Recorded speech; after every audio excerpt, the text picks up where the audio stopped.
గాంధీ భవన్లో పీసీసీ అధ్యక్షుడు బొత్స సత్యనారాయణ మాట్లాడుతున్నారు. ప్రత్యక్ష ప్రసారం ద్వారా చూద్దాం. ఖర్చు చేయాలని చెప్తే అప్పటి నుంచి ఈ రోజు వరకు కూడా ఏ ప్రభుత్వాలు వచ్చినప్పటికీ కూడా ఆ ప్రభుత్వాలన్నీ కూడా వారికి ఉన్న అవకాశాలను చేసే తప్ప తూచా తప్పకుండా ఎప్పుడు చేసిన దాఖలాలు లేవు. అది కాంగ్రెస్ పార్టీ ప్రభుత్వాలు లేవు, కాంగ్రెస్ ఇతర ప్రభుత్వాల్లో కూడా లేవు.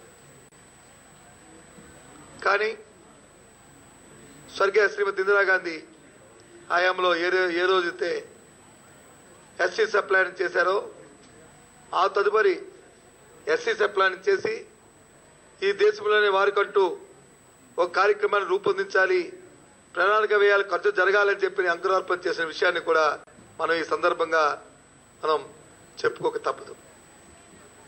అదే వరవడిలో ఈరోజు ఈ దేశంలో భారత జాతీయ కాంగ్రెస్ పార్టీ మా నాయకురాలు శ్రీమతి సోనియా గాంధీ గారు సలహా మేరకు, సూచన మేరకు ఈ రాష్ట్రంలో ఉన్న కాంగ్రెస్ పార్టీ ప్రభుత్వం ఆ నిర్ణయాన్ని, ఆ సాపవత్వమైన నిర్ణయాన్ని, ఇంత సాహసవంతమైన నిర్ణయాన్ని ఈరోజు శాసనసభలో పెట్టడం ఒక గర్వకారణం అనే విషయాన్ని ఇవాళ మనం చేస్తున్నాను. మీ ద్వారా ఈ రాష్ట్రంలో ఉన్న అట్టడుగు వర్గాల్లో ఉన్న ఎస్సీ ఎస్టీ సంబంధించిన ప్రజానీకానికి, బడుగు బలహీనులందరికీ కూడా.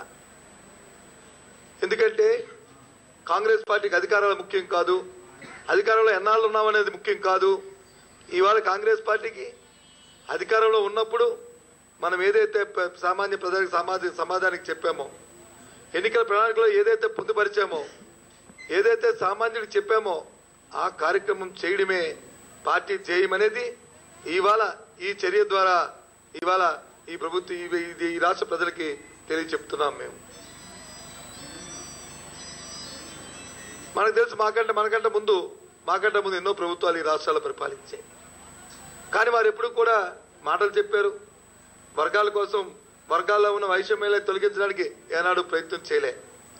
కానీ ఇవాళ కాంగ్రెస్ పార్టీ ఏదైతే బాబాసాహెబ్ అంబేద్కర్ గారు పూజ్యులు ఏదైతే చెప్పారో, సమాజంలో ఉన్న మనుషుల్లో వ్యత్యాసాలు తొలగినాడే సమాజం వస్తుందనే నిర్ణయాన్ని ఏదైతే చెప్పారో, ఏ మాటదైతే వారు చెప్పారో ఆ మాటను స్ఫూర్తితో మరి శ్రీమతి సోనియా గాంధీ గారు ఇవాళ సలహా సూచన ఏదైతే చేశారో ఆ సలహా సూచన మేరకే ఈ అసమానతలు తొలగించడానికి ఇవాళ ఈ రాష్ట్రంలో ఉన్న ఎస్సీ సంబంధించిన 16.6% కానీ, లేదా 16.36% కానీ, 36% కానీ, లేదా 6.6% కానీ ఎస్సీలకు కానీ ప్రణాళిక వ్యయంలో తప్పకుండా తూచా తప్పకుండా వారికి వచ్చిన నిధుల్ని, రాజ్యాంగంలో ఉన్న వారి తాలూకు పొందుపరిచిన వారి అవకాశాన్ని ఇవాళ ఈ రాష్ట్ర ప్రభుత్వం చేయడానికి చేస్తున్న విషయానికి ఇవాళ ఈ ప్రభుత్వాన్ని కాంగ్రెస్ పార్టీ పక్షాన మా కాంగ్రెస్ పార్టీ ప్రభుత్వాన్ని మరి మేమందరం కూడా వారిని అభినందిస్తూ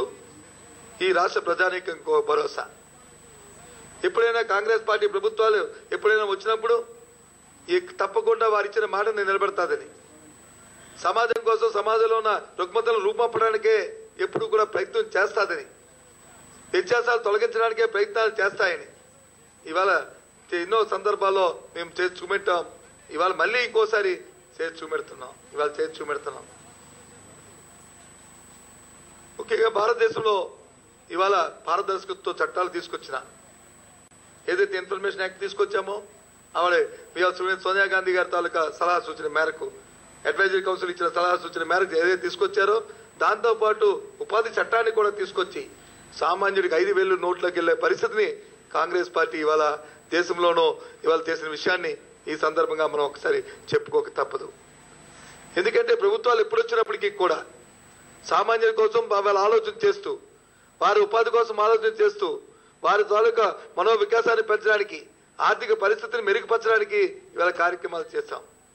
ఇవాళ ఈ చట్టం ద్వారా ఏదైతే ఎస్సీ ఎస్టీ ఇవాళ పెట్టిన సప్లాన్ ఏదైతే ఉందో, చట్టం ఏదైతే ఉందో ఇవాళ పొందుపరిచాం. ఇవాళ శాసనసభలో ఈరోజు ప్రవేశపెట్టిన మరి ఏదైతే ఉందో ఆ ప్లాన్ ఏదైతే ఉందో దాని ద్వారా అసమానతలు తొలగుతాయన్న దానికి ఏ విధమైన మరి దాంట్లో సందేహం లేదనే విషయాన్ని మరి మనం చేస్తున్నాం. ఎందుకంటే ఇవాళ జనాభాలో వచ్చి 23% మరి ఉన్న జనాభాకి ఇవాళ ఆ వర్గాలు ఇవాళ అట్టడుగుమైన వర్గాలు, ఎక్కడో దారిద్ర్య రేఖను దిగునుంటూ ఒక పక్క విసిరివేయబడి ఒక పక్క వచ్చి ఉండబడిన వారికి ఇవాళ సమాజంలో వారికంటూ ఒక వికాసాన్ని తీసుకొచ్చి విద్యా అభివృద్ధిలో కానీ లేదా ఆర్థిక అభివృద్ధిలో కానీ లేదు వారికి కావాల్సిన మౌలిక సదుపాయాల్లో కానీ ఇవాళ ఈ ప్రభుత్వం కట్టుబడి ఉన్నదని చెప్పడానికి ఈ చట్టం ద్వారా ప్రయత్నం చేశామనే విషయాన్ని కూడా మనం చేస్తున్నాం. చెప్తుంటారు చాలా మంది అధికారం ఉన్నప్పుడు వచ్చి కార్యక్రమాలు చేయరు, అధికారం ఉన్నప్పుడు వచ్చి సామాన్యుల గురించి లేదు అట్టడుగు వర్గాల గురించి ఆలోచన చేయరు. అధికారం పోయిన తర్వాత అయ్యయ్యో అని చెప్పి మొసల కన్నీరు కాలుస్తాయి కొన్ని పక్షాలు, కొన్ని ప్రతిపక్షాలు. వారికి అది సహజం. ఎందుకంటే అధికారం వాళ్ళకి కావాల్సింది అధికారం, కానీ కాంగ్రెస్ పార్టీకి కావాల్సింది అధికారం కాదు. కాంగ్రెస్ పార్టీకి కావాల్సింది అధికారం ఉన్నప్పుడు ఏ కార్యక్రమాన్ని చేశామా ఆ కార్యక్రమం చరిత్ర పుటల్లో ఆ కార్యక్రమాన్ని ఉండిపోయేటట్లు ఆ వర్గాలకు వచ్చి తలెత్తుకుని తిరిగేటట్లు చేయడమే కాంగ్రెస్ పార్టీ చేయం తప్ప అధికారం కోసం కాంగ్రెస్ పార్టీ ఎప్పుడు అరులు చాచలేదనే విషయాన్ని ఈ సందర్భంగా మనం చేస్తున్నాం. అయితే మీరు అడగొచ్చు ఆ విషయాలు ఎందుకంటే ఇవాళ చాలా మంది ప్రతిపక్ష పార్టీలు పాదయాత్రలని చెప్పని లేదు ఇంకో యాత్రలని చెప్పని వారు వచ్చి రాజకీయ కోణంలో ఆలోచన చేసుకుంటూ రాజకీయ కోణంలో అధికారం కోసం అరువులు చాస్తూ ఇవాళ చేస్తున్న మాటల్ని ఇవాళ మనం ఆలోచన చేస్తే కాంగ్రెస్ పార్టీ మాటలు ఎప్పుడు చేతలు చేసే చూపెడుతుందని చెప్పడానికే ఇవాళ శాసనసభలో పెట్టిన ఇవాళ ఎస్సీ సప్లై చట్టం అని చెప్పిన విషయాన్ని ఈ సందర్భంగా మరి మనం చేస్తున్నాను. కాబట్టి మీ ద్వారా ఈ రాష్ట్ర ప్రజానీకానికి కాంగ్రెస్ పార్టీ మాటిస్తే మాట నిలబెట్టుకుంటుంది, మాటలు చేయడమే మాటలు చెప్పడం కాదు చేతలు చేసి చూపెడుతుంది అని రాష్ట్ర ప్రజానీకానికి తెలియజేస్తూ మన సోదరుడు అట్టడుగు వర్గంగా ఉన్న మన సోదరుడికి ఈ రాష్ట్రంలో ఉన్న కాంగ్రెస్ పార్టీ ప్రభుత్వం చేస్తున్న సహకారానికి ఇస్తున్న చేయూతికి మీరు కూడా మద్దతు తెలపాలని, మీరు కూడా ఈ ప్రభుత్వానికి ఆశీర్వదించాలని, మీ అందరూ కూడా దీనివల్ల ఇవాళ సమాజంలో ఒక స్థాయిని పెంచడానికి ఆ వర్గాలకి ఇవాళ చేస్తున్న ప్రయత్నానికి మీ చేయూతనివ్వాలని చెప్పని కాంగ్రెస్ పార్టీ పక్షాన ప్రజలందరినీ కూడా అర్థిస్తూ